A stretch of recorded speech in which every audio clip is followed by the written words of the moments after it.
네, 예수 믿는 사람들은 잘 쓰는 용어들이 몇 가지 있는데 그 중에 하나가 은혜가 아닌가 싶습니다. 우리는 은혜라는 말을 참 많이 씁니다. 우리 은혜를 사모합니다. 은혜 받았습니다. 받은 은혜, 주신 은혜 감사합니다 하면서 은혜라는 말을 참 많이 쓰죠. 식당 같은 데서도 은혜에 대해서, 감사에 대해서 이런 말씀들을 나누시는 분들 보면 좀 있으면 집사님 얘기도 하고 목사님 흉도 보고 좀 있으면 그런 얘기들이 나옵니다. 그럼에도 불구하고 누군가 여러분에게 또는 저에게 지금까지 그렇게 수많은 은혜를 말씀하셨고 또 은혜를 받았다고 고백하셨는데 지금 현재에 가장 큰 은혜를 받은 것이 있다면 무엇입니까? 라고 물어보신다면 언뜻 대답하기가 어렵습니다. 왜냐하면 우리가 생각했던 은혜라는 부분에 대해서는 상당히 보여지고 만져지는 것들이 많이 극한되어 있기 때문입니다. 물론 물질을 얻는 것도 복이고요, 건강하게 된 것도 복이고, 뭐 안 되던 가게가 잘 되는 것도 복이고, 다 은혜라고 할 수가 있습니다. 전보다 조금 더 성령으로 충만해져서 예배가 은혜가 되는 것도 또 은혜고 복이고 할 수 있습니다.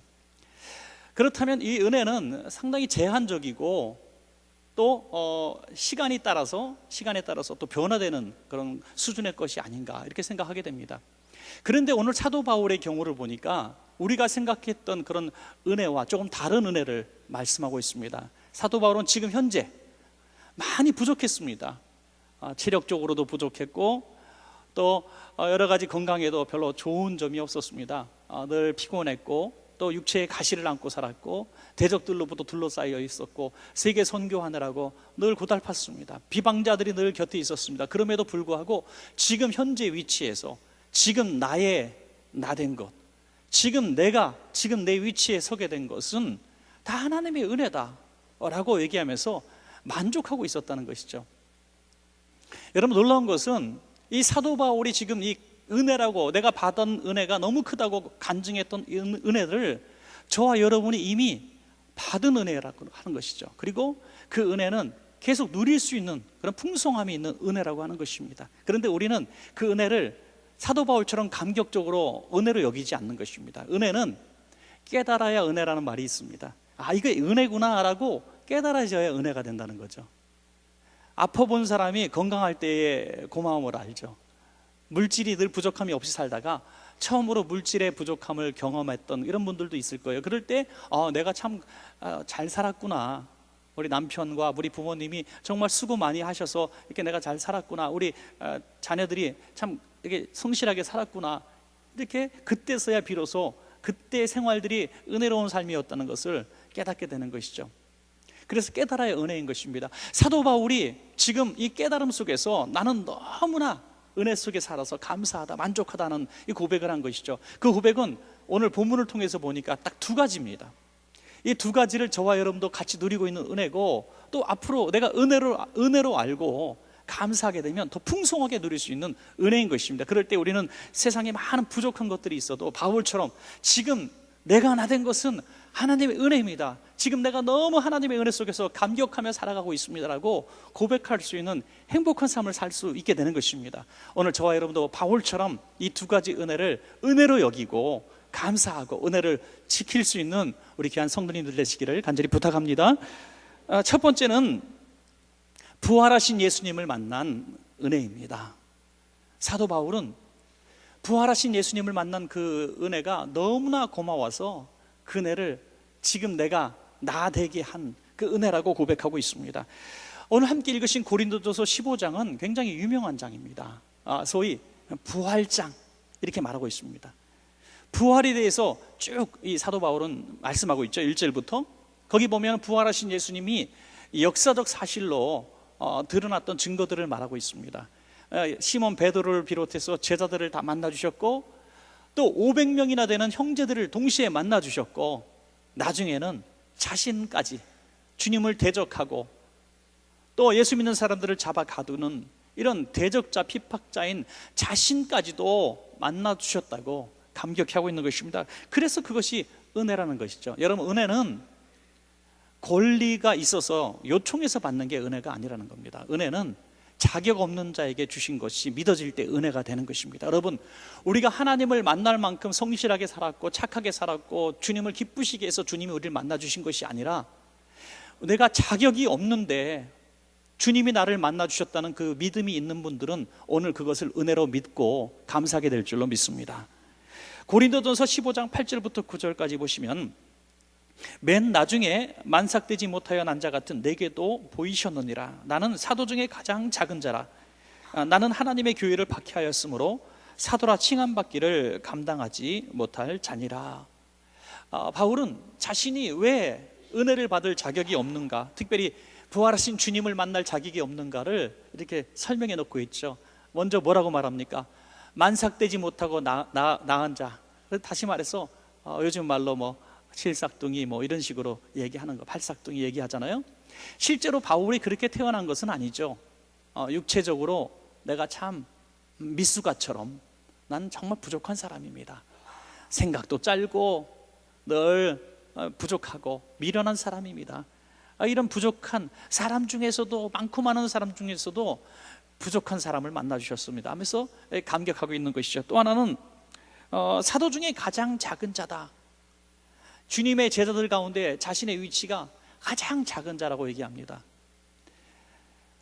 그런데 조금 지나서는 그는 또 어떻게 고백하냐면, 사도가 아닌 성도들 중에서도 나는 가장 작은 자다, 이렇게 고백하게 되고요. 조금 시간이 더 지나니까 어떻게 고백합니까? 죄인들인 가운데서, 난 죄인이니까 죄인들 가운데서도 가장 큰 죄인 중에 괴수입니다, 이렇게 자신을 낮춥니다.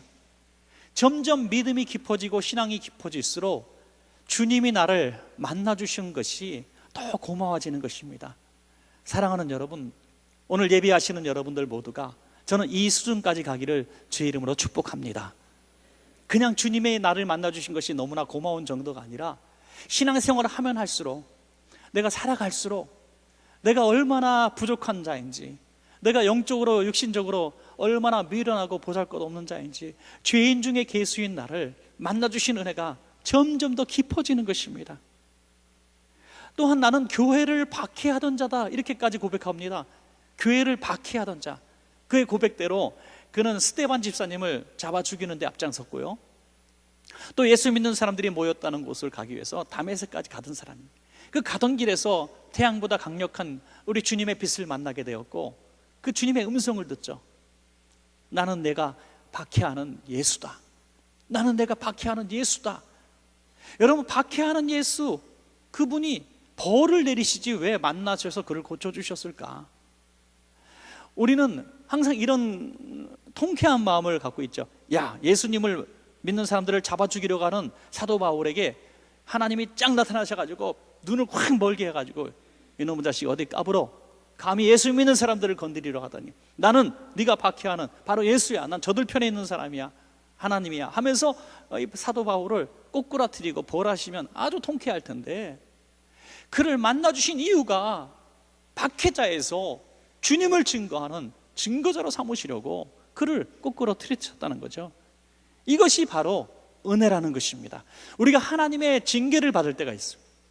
내가 하나님 앞에 올바르게 살지 못하고 하나님의 마음을 시원케 해드리지 못하고 늘 하나님 앞에 기쁨보다는 실망을 드리고 또 성실하지 못한 신앙생활을 할 때 늘 죄송스러운 마음이 있어요. 어떤 분은 어느 날 갑자기 뭐가 덜컥 안 되고 접촉사고를 딱 내고 자녀가 아프다는 소식을 딱 들은 순간에 불사 올 게 왔구나 하는 분들이 있대요.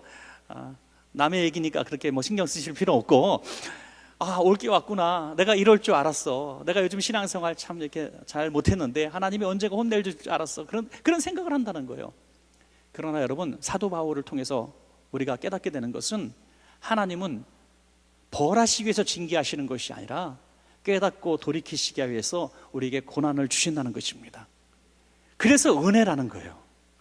고난을 주시고 길가에서 눈이 멀게 하고 쓰러지게 만드신 것이 은혜라는 것입니다. 하나님을 대적하고 하나님을 기쁘시게 못하게 하는 기관차처럼 달려가는 삶을 쓰게 하시는 방법은 기차가 고장나게 하시는 방법밖에 없는 거죠. 하나님이 우리 삶의 길에 형통의 길보다 불통을 허락하시고 잠깐 내 몸에 신호를 주시고 내 영적으로 공고함을 주셨을 때에는 내가 벌 받는 것이 아니라 하나님이 나를 고쳐 쓰시려는 계획이 있는 것을 알고 은혜로 여기실 때 이것이 은혜가 되는 줄로 믿습니다. 여러분, 사도 바울의 이 고백은 우리 모두의 고백이 되어야 된다는 겁니다. 우리가 주님을 만나는 어떤 계기가 있을 거예요. 그 모든 계기는 주님의 이 터치하심 속에서 우리는 계기를 만나게 됐어요. 어떤 분은, 여기 계신 어떤 분들은 그럴 거예요. 저는 이렇게 눈을 한 분을 보지 않고 대충 훑어보면서 얘기하니까 여러분 보면서 얘기하는 거 아니에요. 오해하지 마시고요. 여러분 가운데 어떤 분은 예수 믿기 전에 예수 믿는 사람들을 막 조롱하고 비판했던 분들도 계실 거예요. 저랑 눈이 마주치면 깜빡깜빡 해주시기 바랍니다. 아유, 나 교회 가는 것들 다 밥맛이야. 왜 교회를 믿어? 주목을 믿지. 이 과학 문명 시대에 이랬던 분이 오늘 앉아있는 것이 너무 신기하지 않습니까? 어떤 분, 우리 성도님 중에 한 분은 친구들 모임이 있는데 거기 가서 예수 믿는다는 얘기를 안 했대요. 요즘에 창피해서. 왜냐하면 하도 이전에 친구들하고 만날 때마다 예수 믿는 것들 하면서 교회를 욕했거든요. 근데 예수 믿고 본인이 예수 믿고 하니까 그들 앞에 나 교회 다니기 시작했어라는 말을 할 수가 없는 거예요. 창피해가지고.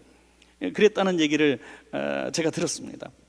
여러분, 한동안은 우상과 미신과 이런 것에 사로잡혔던 분들 없습니까? 각종 중독에 사로잡혔던 분들 없습니까?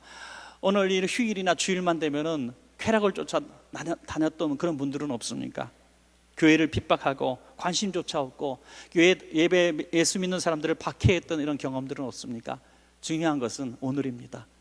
그런 과거가 있었다 할지라도 지금 우리가 이 자리에 앉아서 하나님을 예배하고 있는 것입니다. 여러분, 이것이 얼마나 놀라운 은혜입니까? 여러분, 지금 내가 여기 앉아 있는 것이 너무나 깜짝 놀랄 일이고 기적 같은 일을 경험하셨다면 이걸 은혜로 여기시기 바랍니다. 사람과 사람 사이의 만남에서도 나를 수렁에서 건져주시고 나에게 어떤 큰 물질적 도움을 줘서 내 위기에서 벗어나게 하시는 사람과의 만남은 큰 축복의 만남입니다. 하물며 나를 영원한 죄와 사망의 늪에서 나를 건져주시고 이 향방 없는 세상 속에서 살아갈 푯대를 분명히 주시며 어떻게 살아야 할 것을 말씀하시는 주님, 그리고 내가 숨이 멈춰졌을 때 저 영원한 하나님 나라에서 나를 받아주실 그분을 우리가 만나고 이 자리에서 그분을 믿고 오늘 이 자리에서 그분을 예배하는 삶을 살아간다는 것이 세상 어떤 은혜보다 큰 은혜인 줄로 믿습니다. 여러분, 얼마나 감사합니까? 한 전직 간호사가 계신데요, 이분이 비 오는 날 감전사고로 수족을 다 절단을 하게 돼요. 그리고 이분이 너무나 비관하면서 젊은 나이에 팔다리가 다 없으니 어떻게 살아가겠습니까? 그래서 여러 차례 스스로 죽으려고 시도를 했지만은 하나님이 그때마다 번번이 건져주셨죠. 그래서 주님을 만납니다. 주님을 만나서 지금은 여러 곳에 다니면서 이렇게 팔다리 없는 저도 하나님이 구원해 주셔서 너무 감사하다고 간증을 하는데요, 제가 그분의 간증을 다 들은 거 기억이 나지 않지만 한 부분이 참 마음에 강하게 간증이 와닿았었어요. 그게 뭐냐면 하나님의 은혜 너무나 감사하다는 거예요. 내가 건강할 때에, 팔다리 멀쩡할 때에 그냥 하나님이 나를 치지 않으셨으면 나는 계속 지옥으로 가는 삶을 살았을 텐데 그 사고를 통해서 팔다리는 잃었지만 내가 예수님을 만나는 것이 너무나 감사하다는 거예요.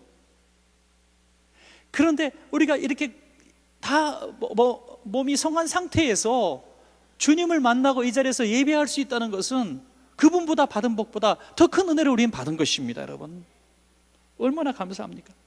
우리 청년들도 요즘 보면 참 세상에 대해서 너무 낙심하고 있어요. 직장 너무 어려워요. 앞으로 살아갈 미래가 조금 틈도 보이지 않아요. 너무 힘들어요. 그래서 금수저 흑수저 하면서 있는 사람들을 무조건 비판하고 너희는 잘나서 좋겠다 막 이렇게 늘 공격적으로 나갑니다. 그러나 우리 믿음의 사람들은 이렇게 생각을 해야 돼요. 창조주 하나님께서 나를 택하시고 나를 만나주시고 나와 함께 하시다는 생각을 절대로 잊지 마시기 바랍니다. 이것이 내게 은혜로 여겨질 때에 우리는 감사하며 살아갈 수가 있는 것입니다. 바울은 예수님을 만난 이후에 모든 것이 바뀌었습니다. 생각이 바뀌고 이름이 바뀌고 삶이 바뀌었습니다. 그래서 그것이 은혜라는 것입니다. 노력으로 배움으로 얻은 것이 아니라 하나님과의 만남을 통해서. 사랑하는 여러분, 우리 원천교회 성도님들에게 제가 늘 간절하게 말씀을 드리는 겁니다. 예배 드릴 때마다 또는 우리 원천교회 출석하면서 그냥 성경의 지식을 배우는 것이 아니라, 교회에 나와서 마음의 평안을 얻고 어떤 심적인 교양을 얻는 것이 아니라, 하나님을, 살아계신 하나님을 우리 인격적으로 만나시길 바랍니다. 인격적으로 만나야 돼요. 내가 지식이 높고 지식이 낮든, 내가 신분이 높은 사람이든 신분이 낮은 사람이든, 내가 돈이 많은 사람이든 돈이 없는 사람이든, 내가 건강한 사람이든 병약한 사람이든 상관없습니다. 인격적으로 주님을 만나야 내 삶이 변화되고 그 순간부터 내 삶이 은혜로운 삶이 되는 것입니다, 여러분. 그래서 우리는 항상 은혜를 갈망해야 됩니다. 은혜를 사모해야 합니다. 무슨 은혜? 하나님이 나를 만나주실 은혜를 사모해야 되는 것이죠. 히브리서 4장 16절 보니까, 그러므로 우리는 긍휼하심을 받고 때를 따라 돕는 은혜를 얻기 위하여 은혜의 보좌 앞에 담대히 나아갈 것이니라. 무슨 보좌요? 은혜의 보좌. 하나님이 계신 곳엔 은혜의 보좌입니다. 하나님 앞에 내가 나가야 은혜를 받는데, 내가 하나님 앞에서 나가서 은혜를 받는 방법이 뭡니까? 예배인 줄로 믿으시기 바랍니다. 우리는 온전한 예배자가 되면 은혜를 받게 될 수밖에 없어요. 그런데 은혜를 받지 못하도록 방해하는 세력이 있었습니다. 그것이 뭡니까? 죄라는 거예요. 우리는 죄가 있어서 은혜를 받을 수가 없었어요. 하나님 앞에 갈 수가 없었습니다. 하나님을 배울 수가 없어요. 왜냐하면 죄에 있는 사람은 거룩하신 하나님을 볼 수 없는 것이 성경적 원리이기 때문에 우리가 죄를 가진 채는 하나님을 만날 수가 없어요. 그래서 예수 그리스도의 십자가로 말미암아 이 죄의 휘장이 찢어진 것을 믿으시기 바랍니다. 우리는 예배할 때마다, 그래서 우리가 거룩한 삶을 살았던지 죄에 지은 삶을 살았던지 그건 상관이 없어요. 주님 앞에 나올 때 오직 예수 그리스도의 피를 의지하고 오늘 은혜 주시는 그 하나님 앞에 내가 감격하며 나오는 것입니다. 그럴 때 예배를 통해서 우리는 은혜를 누리게 되는 것입니다. 예배에 소홀히 하면 우리는 제일 먼저 잃어버리는 것이 있는데, 바로 은혜를 잃어버려요. 믿음 좋았던 사람도 얼마 동안 예배를 드리지 않으면, 예배를 소홀히 여기면, 아니 몸은 예배를 드린다 할지라도 마음속에서 예배를 사모하고 감격하지 못하고 딴 생각하고 예배 때마다 불평하는 마음 가지고 불신하는 마음 가지고 이 자리에 앉아 있으면 절대로 휘장 앞에 앉아 있는 사람이지 휘장을 통과해서 은혜의 보좌 앞에 갈 수 있는 사람이에요. 예배를 그냥 바라보는 사람, 예배자가 되어야 되는데 예배를 구경하는 사람이 되는, 그런 사람은 오랜 기간 예배를 드렸어도 하나님의 은혜를 간직할 수가 없는 것입니다. 날마다 드리는 예배 뭘 드리냐? 그러면 뭐 기름 떨어져도 계속 기름 안 넣어도 되겠습니까? 아침 식사하셨다고 저녁 안 드셔도 되겠습니까?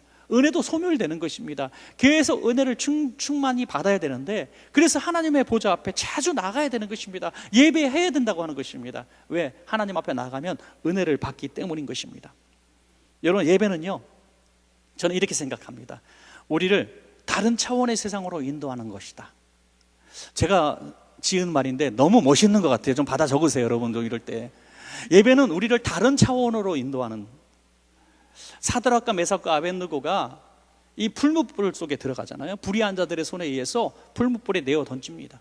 풀무불 속에 들어갔을 때 그들은 그곳에 들어가서 원망하고 불평한 것이 아니라 하나님을 예배하는 마음으로 들어갔습니다. 왜? 그 증거가 뭡니까? 그들이 예배하는 주님이 그 자리에 함께 하셨다는 것입니다. 예배하는 곳에 주님이 함께 하시는 것입니다, 여러분. 그 다른 차원 속에 있을 때 지옥불같이 뜨거운 풀무불이 주님의 보좌 앞이, 은혜의 보좌 앞이 된 것입니다. 여러분, 이 세상은 너무나 지옥 같고 끔찍하고 너무나 피곤한 삶을 살고 있습니다. 이 세상이 너무나 힘듭니다. 고달픕니다. 오늘 오신 여러분들도 너무 지치고 피곤한 마음 갖고 오신 분들이 참 많을 거예요. 그 세상 속에서 여러분들 머물게 하지 마십시오. 그 세상에서 그곳에 있지만, 몸은 그곳에 있지만 여러분들의 영혼을 다른 차원의 세계로 인도하십시오. 그것이 바로 그곳에서 예배하는 것입니다. 그러면 그 지옥과 같은 곳에서 내 몸을 버려지는 것이 아니라 그 지옥 같은 환경이 성령님이 임재하심으로 내 영혼은 은혜의 보좌 앞에 머물게 하는 것입니다, 여러분. 오늘 이 시간 이후로부터 주님이 나를 만나주신 것이 얼마나 큰 은혜인가, 그걸 깨닫고 한 번 만난 그 은혜로 영원토록 사는 것이 아니라 날마다 이제는 만나주신 주님을 내가 찾아가서 예배하는 예배자가 되셔서 주님 만난 감격으로 내가 지금 나 된 것은 다 하나님의 은혜라고 간증하며 사실 수 있는 여러분 되시기를 축복합니다. 자, 마지막 두 번째로 어떤 은혜를 받았느냐? 복음을 전할 수 있는 은혜를 받았습니다. 사도 바울은 주님을 만난 은혜도 너무너무 고맙고 큰데 그곳에서 끝난 것이 아니라 이제 그 만난 주님을 만나지 못한 사람들에게 증거하는 것이 얼마나 큰 은혜인가 깨달았다는 것입니다. 좀 더 쉬운 말로, 전에는 주님을 박해하고 핍박하는 자였는데 이제 주님을 위해서 쓰임받는 자가 된 것이 너무나 고맙고 감사했다는 것입니다. 고린도전서 15장 10절입니다. 그러나 내가 나된 것은 하나님의 은혜로 된 것이니 내게 주신 그의 은혜가 헛되지 아니하여 내가 모든 사도보다 더 많이 수고하였으나 내가 한 것이 아니요 오직 나와 함께 하신 하나님의 은혜로다. 아멘. 지금 내가 나된 것, 박해자가 변해서 증거자가 된 것은 하나님의 은혜로 된 것이다.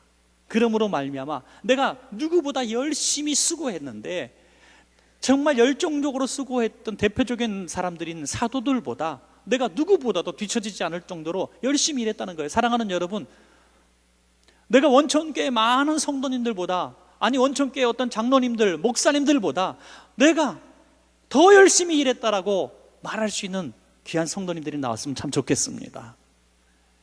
얼마나 귀한 일입니까? 이렇게 많이 수고했지만 이건 확실한 증거입니다. 수고했습니다.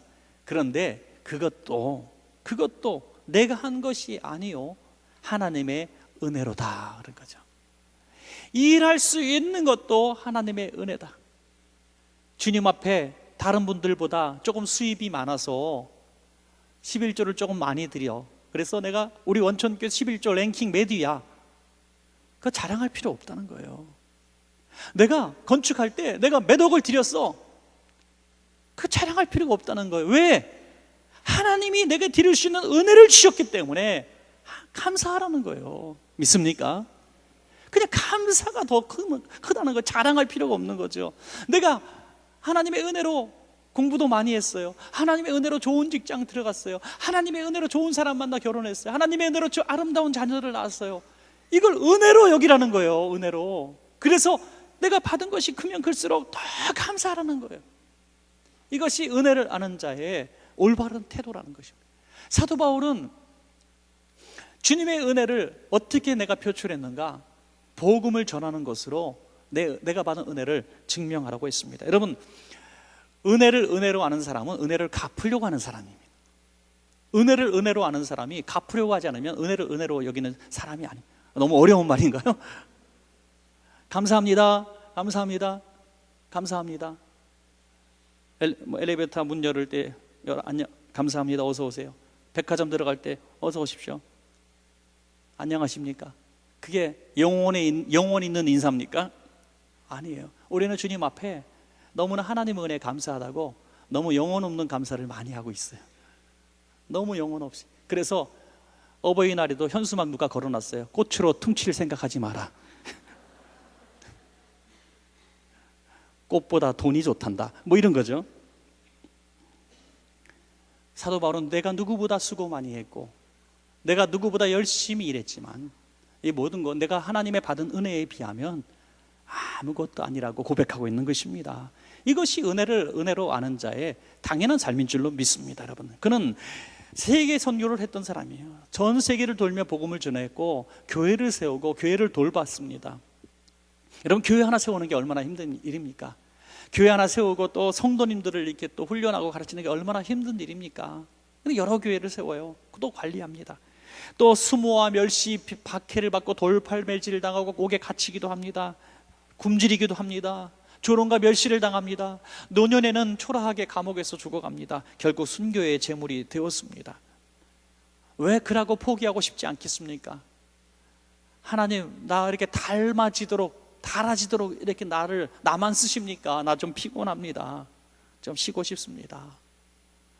여러분, 아무리 젊은 목회자도, 젊은 우리 열심히 일하는 우리 성도님들도 참 피곤하고 지칠 때가 있잖아요. 그죠? 그래서 로뎀나무 아래 가서 아유, 이제 좀 쉬고 싶습니다. 이렇게 말할 때가 왜 없겠습니까? 그래, 바울이라고 왜 쉬고 싶지 않겠습니까? 그런데 그때마다 이 생각이 났을 거예요. 내가 스데반을 죽이는 일에 앞장섰던 그 장면이 생각났을 거예요. 또 다메섹 동상에서 나는 내가 박해하는 예수야 하고 나타나시는 그 예수님을 만났을 때를 기억했을 겁니다. 그래서 또 일어나는 겁니다. 야, 그때 죽을 수밖에 없는 나를 건지신 주님, 내가 이렇게 박해자로, 내가 이렇게 미련하고 교만해서 살아갔던 그 나를 만나주시고 고쳐주시고 이렇게 쓰시겠다는데 내가 또 투정을 부렸구나 하면서 또 일어나는 것입니다. 베드로는 그 사역을 할 때마다, 어려운 일이 올 때마다 늘 다구는 소리에 울며 회개했다고 합니다. 다구는 소리를 듣고 늘 회개했습니다. 그때마다 다시 일어나고 다시 일어나서 순교의 제물이 된 것입니다.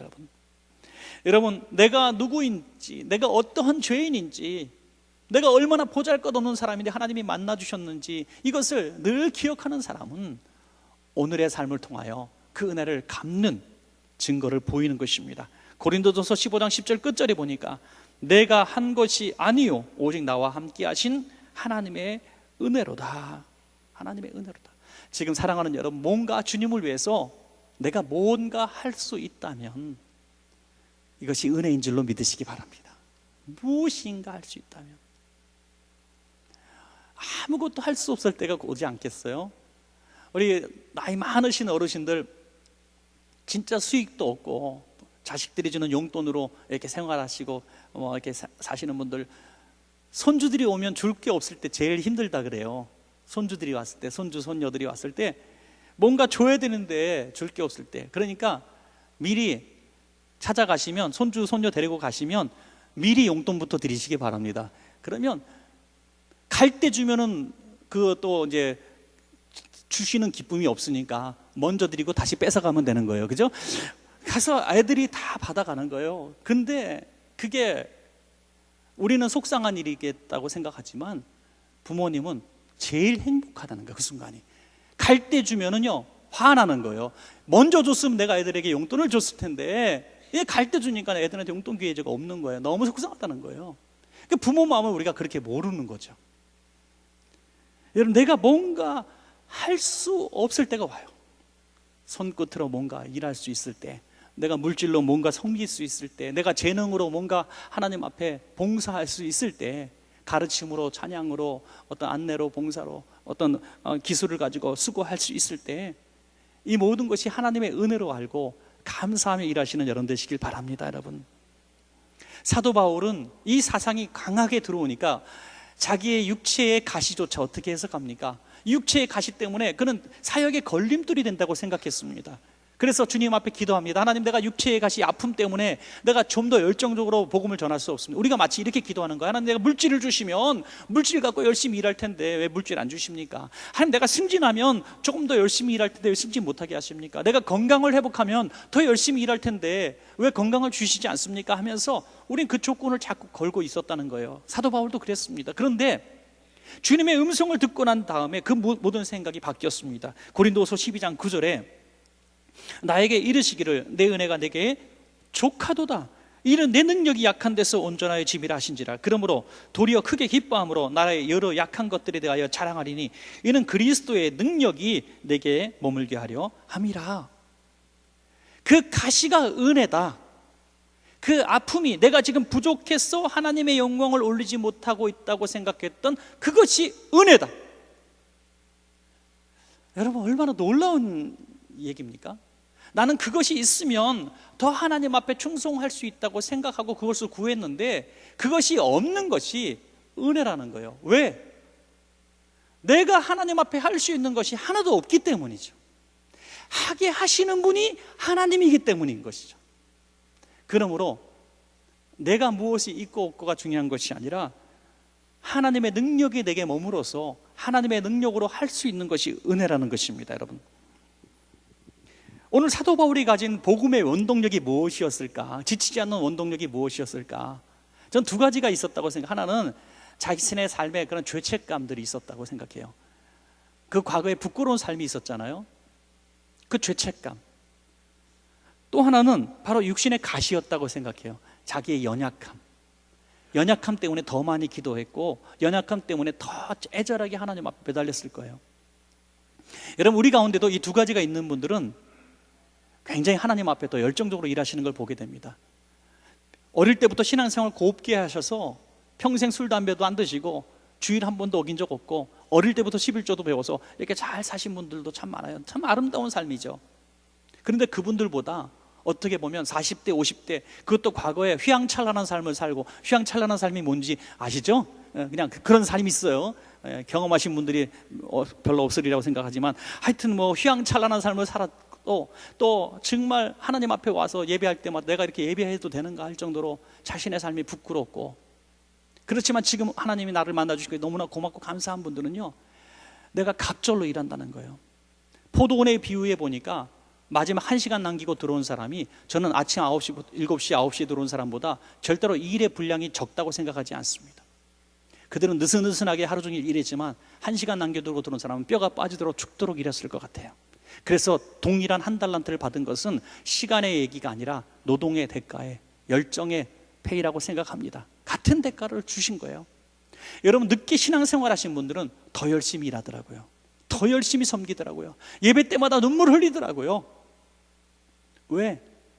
늦게 부름받은 것이 너무나 죄송하고 또는 고마워서, 과거에 자기 삶이 너무나 부끄러워서 주님 앞에 더 죽도록 충성하는 것입니다. 여러분, 오늘 사도 바울에게도 그러한 원동력이 있었다고 하는 것입니다. 여러분, 어떠한 삶의 연약한 부분들이 있다면 이것이 하나님의 영광을 위해서 내가 일하는 중요한 경험들이 되어진다고 한번 믿어보시기 바랍니다. 한 사람 얘기만 드리고 말씀을 맺겠습니다. 잘 알려진 분입니다. 국내 최초로 그 베이비 박스를 만든 이종락 우리 목사님, 언젠가 제가 한번 수년 전에 말씀을 드린 적이 있는데요. 그분을 제가 이제 인터뷰도 하고 또 만난 적도 있습니다. 근데 이분의 얘기를 좀 더 많이 듣다 보니까 참 감동적인 부분이 있더라고요. 이분은 저는 아주 원래부터 착한 사람인 줄 알았어요. 원래 선한 사람이고 원래 그 사랑이 많은 사람인 줄 알았어요. 그런데 그도 예수님을 늦게 믿은 사람이더라고요. 예수님을 믿기 전에는 누구보다 술을 좋아했고 폭력적이고 또 노래방 가서 하루 종일 노래할 줄 아는 그런 사람이었어요. 얼마나 그게 좀 예의 없는 사람이었냐면, 회사를 다니다가 해고를 당했는데, 어떻게 해고를 당했냐면 야유회 가서 술 먹고 술 취해가지고 그 회사 회장님을 폭행을 했어요. 그래갖고 직원들에게 아주 매를 흠뻑 두들겨 맞았죠. 그렇게 정신이 나가면, 술만 먹으면 아주 사리분별을 못하는, 그래서 회사에서 이제 구타를 당하고 해고를 당했는데, 누가 받아주겠습니까? 그런 사람을 어디도 취직을 못해서. 근데 이분은 이미 그때 결혼하고 가정이 있는 사람인데 수익이 없으니까 얼마나 집에서도 참 부끄럽겠습니까? 그렇게 전전긍긍하다가 어떻게 하나님의 은혜로 조그만 기업에, 믿음의 기업에 그냥 취직을 받게 돼요. 그곳에 가서 예배를 드리고 이렇게 하면서 예수님을 알게 되죠. 직장에서 예수님을 알게 돼요. 그리고 주님을 이제 영접하게 됩니다. 영접하게 돼서 대표기도를 시키니까, 대표기도 평생 하다가 못하던 사람이 시키니까 하나님 아버지 한마디 하고 울다가 내려왔다고 해요. 그만큼 순수한 마음은 있지만은 하나님을 잘 모를 때였어요. 내가 예수 믿는다라고 친구들한테 갔더니 친구가 뭐라 그랬냐면, 야, 걸레가 빤다고 행주가 되냐? 그랬대요. 넌 걸레야, 걸레. 친구들이 너는 걸레 같은 인생이야 라고 말할 정도로 그를 아주 그의 인생이 휘황찬란한 인생이었다는 거죠. 그러던 그가 간절하게 주님을 찾다가 방언을 받게 되고 술, 담배를 끊게 되고 하루아침에 변하게 되는 것입니다. 근데 하나님이 그에게 특별한 은혜를 주시는데 뭐냐면, 어린아이들만 보면 너무나 불쌍히 여기는 마음을 주신 거예요. 어린아이들만 보면. 그래서 자기 자녀도 아파요. 그래서 병원에 늘상 이렇게 자녀를 데리고 가다가 보니까 그 병원에, 병동에 있는 어린아이들을 만나게 됩니다. 그러니까 자기의 자녀도 어리지만 자기 자녀들 같이 있는 병동에 있는 아이들을 위해서 막 가서 기도해 주게 돼요. 그 뜨거운 마음으로. 그랬더니 놀랍게도 같이 병동에 있었던 아이의 질병들이 막 낫는 거예요. 그래서 하나님이 내게 이런 은사를 주셨구나 하면서 어린아이들을 너무너무 사랑하게 돼서 한 명 한 명 그냥 데리다가 기르다 보니까 4명을 데리다 기르게 된 거예요. 이런 마음을 갖고 있다가 어느 날 길을 가는데, 새벽에 길을 가는데 그 굴비 박스 속에서 애기 우는 소리가 나는 거예요. 생선 비린내 나는 굴비 박스 속에서 가서 보니까 길고양이들이 이 어린아기를 물어 뜯으려고 하고 있어요. 비린내 나니까 길고양이들이 막 와서. 그래서 너무나 놀래갖고 이 굴비 박스 속에 있는 이 아기를 안고 무조건 집으로 가게 되죠. 그리고 그때 고민하다가 이 버려지는 아이들을 위해서 만든 것이 베이비 박스라는 거죠. 베이비 박스 만들어 놓고 얼마나 올려나 했어요. 거기 뭐라고 썼냐면, 미혼모로서 아기를 낳아서 기를 수 없는 분들은 여기다 넣어주세요. 또 어떤 피치 못할 사정으로 아기를 키울 수 없어서 버리려고 하시는 분들 여기다 넣어주세요. 이렇게 문구를 썼어요. 묻지도 따지지도 않고. 그리고 배를 만들었죠. 첫 아기가 들어왔는데 탯줄도 끊지 않은 아기가 들어오게 돼요. 그리고 탯줄도 끊지 않은 아기가 계속 들어오는데 무려 120여 명이 들어오게 되고, 또 나중에는 아기가 들어왔는데 흙에 잔뜩 묻어있더라. 진흙 속에 묻어있더라. 나중에 알아보니까 어머니가 이 아기를 낳아서 기를 수 없으니까 산에 올라간 거예요. 삽들고. 그래서 아기를 낳아서 땅 속에다 묻어버리려고. 그래서 땅에다가 묻었어요. 그런데 아기 우는 소리가 나서 도저히 견뎌서 다시 꺼내가지고 흙 진흙탕에 있는 그 아기를 베이비 박스에 그대로 집어넣은 거예요. 베이비 박스가 없으면 다 죽었을 아이들이 한 10년도 되지 않은 상태에서 1200여 명이 들어오게 됩니다. 여러분, 한 사람 예수 믿지 않고 술 취해서 망나니처럼 살아가는 인생, 자기 회장도 사장도 모르고 주먹 휘두르고 회사에서 해고당하는 이 정말 희망 없는 인생, 부인에게 당신 그렇게 살아서 뭐 하겠냐고 손가락질을 받던 인생이 이렇게 10년 동안 1000여 명의 아이들을 살리는 위대한 인물이 되었습니다. 여러분, 하나님이 그를 고쳐주시고 얼마나 흐뭇해야 하실까?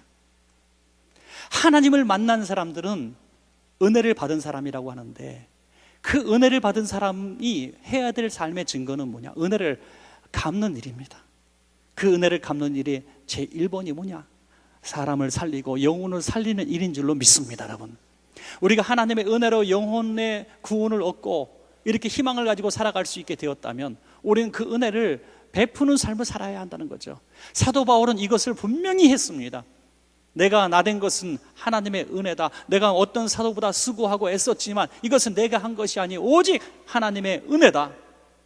어떤 일을 해도, 어떤 수고를 해도, 어떤 봉사를 해도 하나님의 은혜라는 거예요. 여러분, 우리가 주님의 큰 일을 감당해서 모든 사람들이 박수를 치고 와, 당신은 위대합니다, 당신이 어떻게 큰 일을 할 수 있었습니까? 물어봤을 때 사도 바울처럼 외웠다가 말씀하세요. 내가 한 것이 아니라 오직 하나님의 은혜입니다. 할렐루야. 주님은 그 고백을 얼마나 듣고 싶어 하시는지 모르겠습니다. 이렇게 고백할 때 주님이 기뻐하시고 은혜 받은 자의 합당한 삶을 살다고 그렇게 믿습니다. 여러분, 말씀을 맺겠습니다. 사도 바울은 누구보다 은혜에 대해서 말씀을 많이 한 분이어서 은혜에 대해서 제일 설명을 잘 하신 분 같아요. 신약 성경에 적어도 300번 정도 은혜에 대해서 말씀하시고요, 특별히 고린도 후서에서 가장 많이 말씀하시고, 또 고린도전서 오늘 본문에 단 10절 한 절을 봐도 은혜가 3번 나와요. 그 정도로 은혜 강조하십니다. 아마 사도 바울이 결혼해서 딸 낳았으면 은혜라고 졌을 것 같아요. 여러분, 오늘 2가지 말씀을 드렸습니다. 우리는 이 2가지 은혜를 다 받았고 더 기쁘게 활용할 수 있습니다. 우리는 부활하신 주님을 만났습니다. 그리고 그 부활하신 주님을 증거할 수 있는 삶을 살고 있습니다. 사랑을 베풀며 복음을 전해서 어찌됐든 우리 주변의 사람들에게 내가 만난 주님을 증거하는 그런 복 있는 삶을 살아서 은혜를 은혜로 아는 귀한 성도님들 다 되시기를 축원합니다.